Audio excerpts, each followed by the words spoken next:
John Anderson is a British and now American also singer, most well known for being a founder member and on and off singer for the rock band Yes.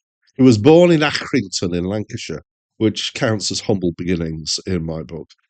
He is known for his high and distinctive voice and his new age lyrics, and has been prolific with solo albums, collaborations, Yes albums, and guest appearances stretching from 1969 and still going. Roy Stolt is a Swedish guitarist and a strongly influential figure in the resurgence of prog rock from the 90s onwards. Although his first prog work was with the band Kuiper in the 70s. He started as a professional musician in the late 60s playing bass, and he has played in several bands, including his own band, the Flower Kings. He's been with Transatlantic, The Tangent, The Sea Within, Car Mechanic, Circus Brimstone, Agents of Mercy, Third World Electric, Supernal Endgame, and he has released solo albums and some collaboration albums. Hi, my name's Dan, and this is a review of The Invention of Knowledge by Anderson/Stolt. And it's the only album released under the name Anderson/Stolt. And it's what on my channel I call a hidden gem review. So most of the reviews on my channel are of a set of albums which, according to Acclaim Music, which is a website who have done an amalgamated critics list of albums stretching back from 50s and even before that, in a kind of all-age Metacritic kind of way. And they've produced a list of the 3,000 best albums of all time. And I took it upon myself just over 3 years ago to review all 3,000. I'm just over 1,003. So by that estimation, it's a 9-10 year job in total. Still going. Occasionally, though, I step off that. And one of the reasons that I step off that is to do hidden gems, which are albums that I think are good albums, but I don't think many people are going to be aware of. So this is one of those. And although this is billed as Anderson/Stolt, it's actually a who's who of modern Swedish prog, including several of the Flower Kings. So this includes here we've got Tom Brislin doing some keyboard. We've got bass by Jonas Reingold. We've also got bass by Michael Stolt, who's Ron Stolt's brother, and others. And it includes backing vocals. This kind of amused me somewhat by several people. But this includes Daniel Gildenlöv, I might have pronounced that wrong, who's a multi-instrumentalist from the band Pain of Salvation, who pops up all over in the prog rock world. And Nad Sylvan, who's one of the key vocalists in Swedish prog especially.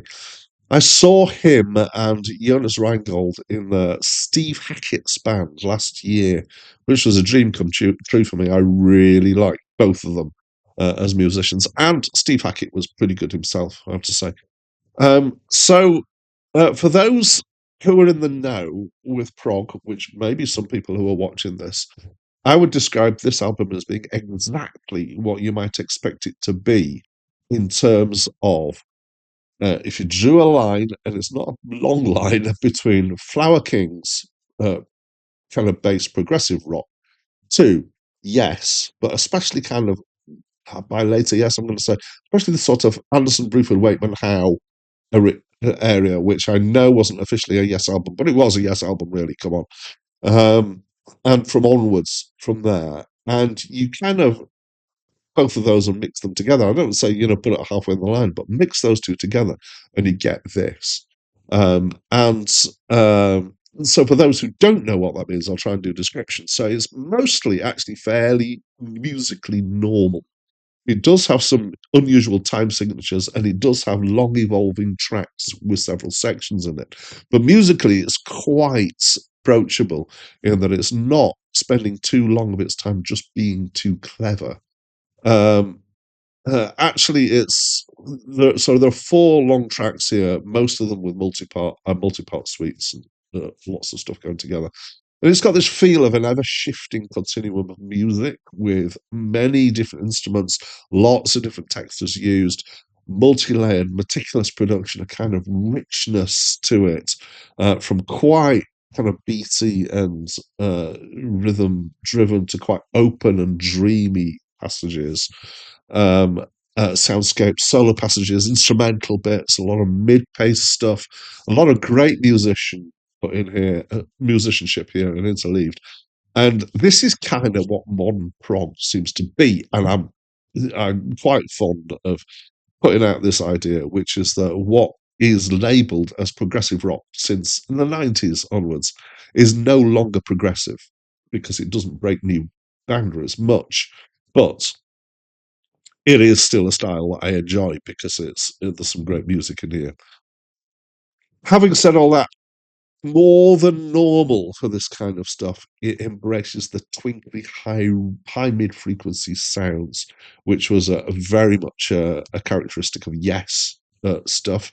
So giving it a very bright and sunshiny feel, which also fits with John Anderson's vocals. So obviously they're featured here. Hopefully you can hear from the snippets at the start and the end of the review. I have stopped saying if I manage to get them on there, because nobody has ever managed successfully to challenge that.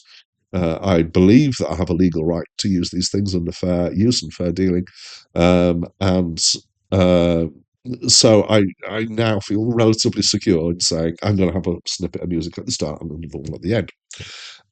And so you'll hear his voice. If you don't know it, a lot of people will know his voice. It's high and quite distinctive. And there's only one other person I know of who sings quite like him, which is a guy called John Davison, who took over from Yes vocal duties from John Anderson. And he sounds so much like him. I didn't realise that somebody else had taken over at the point. Anyway, back to this. His voice fits really well with his high-end, twinkly kind of feel to it. Occasionally, his voice, I certainly noticed at one particular point where he's singing a bit quieter, it comes across as a bit breathy, as if he's struggling to breathe. And I wondered if this was a bit that they thought maybe we'll redo this. I know he's an asthma sufferer, but then they decided to leave it. Maybe they just liked the effect that it had. Anyway, the lyrics. Well, it's John Anderson writing the lyrics, and so anybody who knows, it is not a surprise what he's writing about, which is basically vague New Age positive spirituality. Um, example line pulled out: "We are true, made in heaven. We are glorious." That's pretty typical of the sort of stuff that he sings about. This has been his thing for many years, and I embrace this as part of the package of John Anderson in any of his guises or things. So it's by no means surprising. It's not objectionable in any way, and I don't know how it could be unless you object to New Age, vague New Age uh, stuff like this, spirituality, which I don't. I don't agree with him necessarily, but I think it's fine. So overall, it's a bit of a tour de force. Actually, it's well executed.